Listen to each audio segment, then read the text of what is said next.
আসসালামু আলাইকুম, কেমন আছেন সবাই? আজকে একটি ভিডিও নিয়ে আসলাম। আমাদের বাংলাদেশের কৃষি জমিন কীভাবে ধ্বংসের মুখে যাইতে আছে দেখেন। এই যে কৃষি জমিনটা দেখতে আছেন, এক সময় এই জমিন বিশাল বড় এরিয়া ছিল, প্রচুর ধান খেতি হতো, প্রচুর ধান হইতো। আজ এই কৃষি জমিনগুলা ধ্বংসের মুখে যাইতে আছে।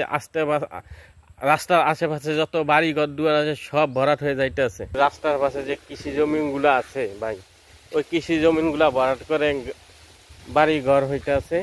আস্তে আস্তে কৃষি জমিনগুলা মাছ যাইতে আছে, ক্ষেত খামার কম হইতেছে আমাদের দেশে, কৃষি জমিন মাছ দিয়ে ঘর বাড়ি হয়ে। এই দেখেন, এই যে 6-7 বছর আগে এই জায়গায় প্রচুর ধান খেতে হইতো, আজ দেখেন সব ভরাট হয়ে ঘর বাড়ি হয়ে গেছে। এই আস্তে আস্তে সব হয়ে যাইব।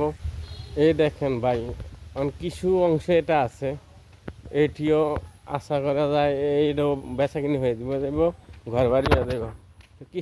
কিছু কিছু জমিনে থাকবে না কৃষি ক্ষেত্রের নেই, সব জমিন ভরাট হয়ে যাবে। এই করে আমাদের বাংলাদেশের সব জমিন আস্তে আস্তে ভরাট হয়ে যায়, আর কৃষি জমিনগুলা মাইজ যায়।